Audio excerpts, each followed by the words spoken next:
Alright, riders, this is Drax bringing you your daily ride home. A podcast where we talk about life. The ups, the downs, the ins, the outs, the goods, the bads, and all the crazy shit in between. Because sometimes you need to know that you're not the only one that thinks that crazy shit. And we hope that that makes your week just a little bit better. As always, you can check us out on Patreon at patreon.com/YDRH, or check us out on YouTube at Your Daily Ride Home. Currently, we bring you this podcast once a week, but with your love and continued support, we hope to be able to make this truly your daily ride home. So make sure to hit that like button, subscribe, and share this with all your friends. And let's enjoy the ride home together. Alright, riders, buckle up. It's time to roll out. Today we're talking about what it would be like if you were immortal. I'm not talking a little bit immortal. I'm talking about the super fun, the indestructible. Don't need to eat, don't need to sleep, don't need to breathe. Can sit in a volcano like it's a hot spring. Up there in freaking North Pole in your shorts like the Iceman. I mean, the for real immortal. I'm talking like biblical immortal. What would you do? You know? Could you even fathom that? I mean, really. That is some next level thinking. And on the surface, I know what you're thinking. You're like, yeah, I'm gonna go out. I'm gonna learn stuff. I'm gonna travel. I'm gonna do all of the stuff I wish I could have done with this life. I'm gonna do all of the things that a person would do. But I mean, what happens when you travel? Eventually, you're gonna get bored of traveling because, let's face it, you're gonna be traveling all the time because you can't just chill in one spot. 40 years later, you're walking around looking like you're 20. And eventually, and this was brought up in a Reddit post that I was looking at. Eventually, you're going to have so much experience that time is going to move in a completely different way for you. And your brain is going to have to adapt a system to allow it to continue to store information, so you're not even going to think like normal people. So first off, a week to you is going to seem like a minute. And then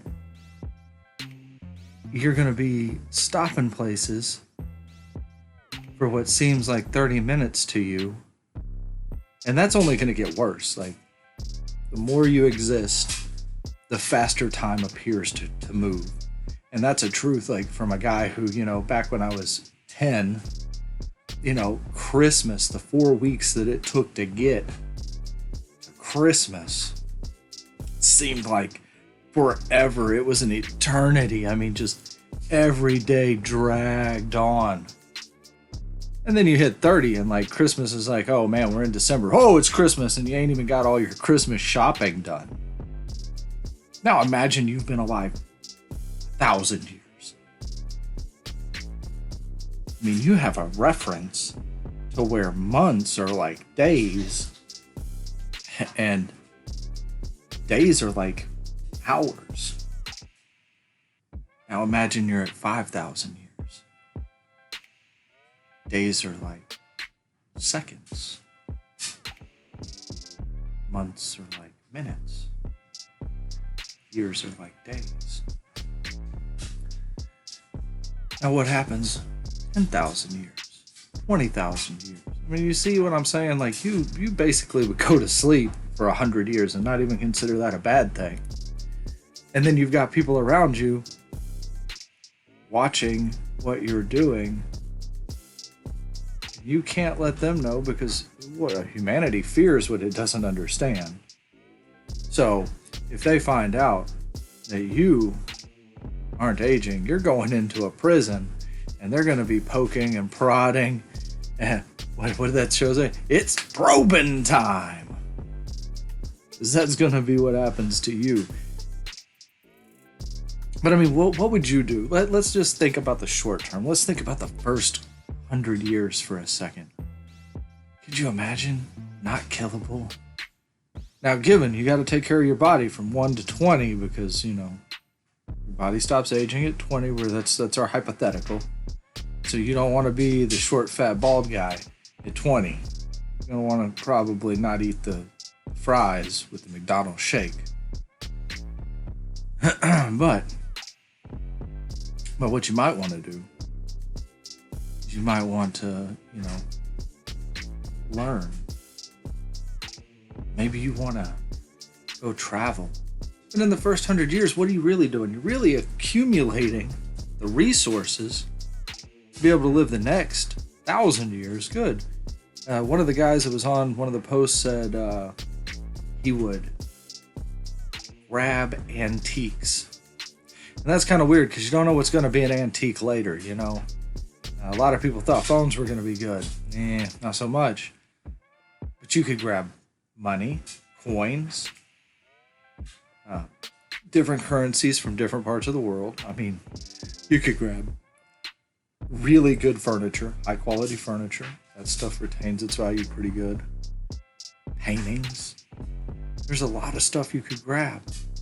There's a lot of stuff. I'm sitting here trying to contemplate all the things I would be grabbing, and it's insane.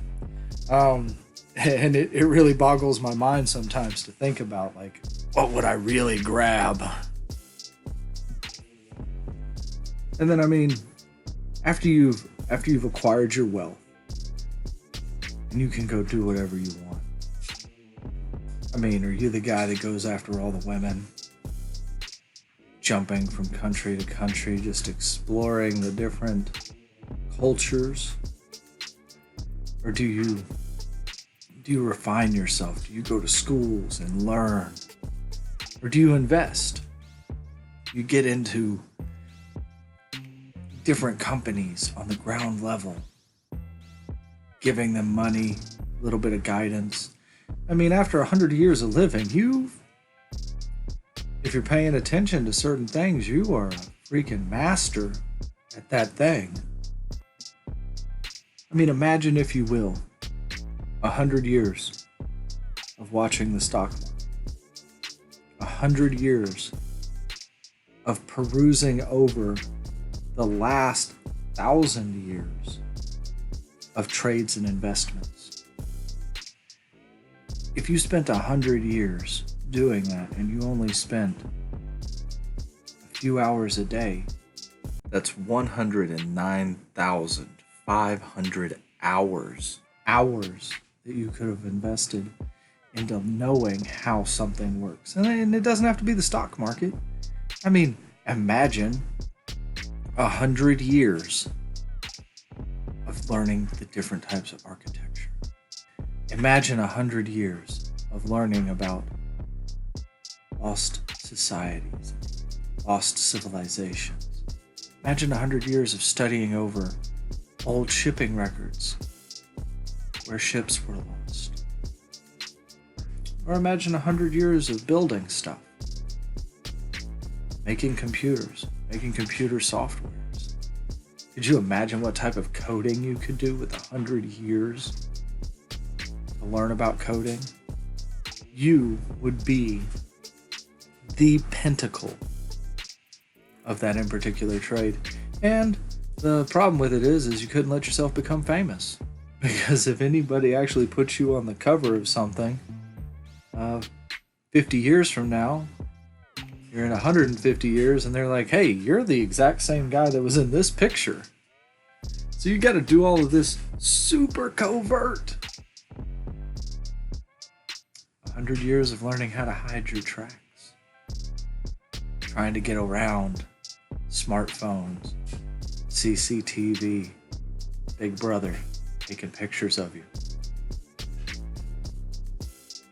Because I'm telling you, you live for 100 years and you don't change, you don't age, we're right back to probing time. But what would you do? What would you do? Would you go around learning? Would you go bask in the Mount Fuji? Would you hit the hot springs? What would you do after you got bored? 1,000 years down the road when all of your friends have died. Everyone you know has vanished. 10 times over. Could you live with the heartbreak of finding your true love, spending 30 years with that person, and then leaving, running into your descendants and not being able to hug them, interact with them, because they can't know that you're a great grandpa?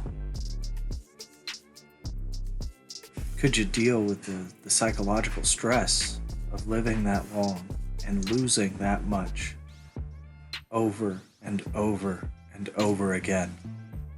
It's weird. When I was young, I wanted to live forever. That was the dream. That was the thought process, because when you're young, you really don't grasp the mortality of life. How fragile we are. How easy to break.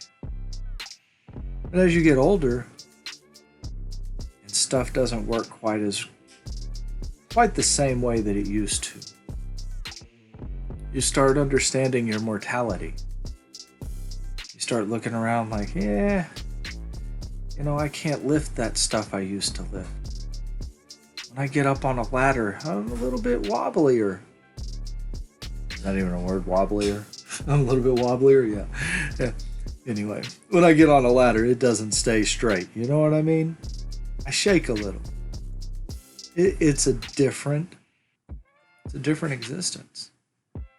You start looking at it like, hey, things don't work right. My dad once told me when you hit 30, you're going to stop growing up and start growing out. He wasn't lying. Just different times. Different stuff going on. Now imagine you didn't have any of that. But you couldn't let anyone know. And what if you did? What if you let everyone know? Would they hail you as a god? Would they exalt you to heights and revere you? Or would they... Yeah, I'm pretty sure they'd just lock you in the room. That's my standpoint on it. We've come back to that a lot. You're going into a really thick-walled room, and they're going to try to stick and stab and figure out what makes you you, so that they can, give it to other people. I mean, that's pretty much the thought process on it. There's just a lot of weird stuff that you'd have to deal with that no one else would have to deal with. Would you be able to deal with it? I mean, I think the psychological trauma of losing people continuously would probably break most people. But then again, what if you're a sociopath? No big deal. I mean, it's all about you anyway. You would just keep doing your thing forever. What would happen if your brain filled up with information and it didn't adapt? All of a sudden you're stuck with all these old ideas that you can't get rid of. It's an interesting concept, especially when you think like, I watched a YouTube video on aging, and it said basically that the first person to live to 1,000 has already been born. Think about that.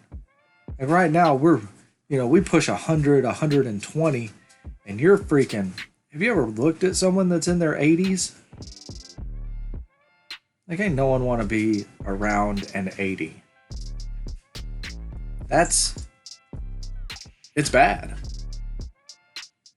When I looked at my grandpa, when he was in his 70s, it wasn't good. And My other grandpa, I think he was 85 or so, and it was bad. Now, I do have one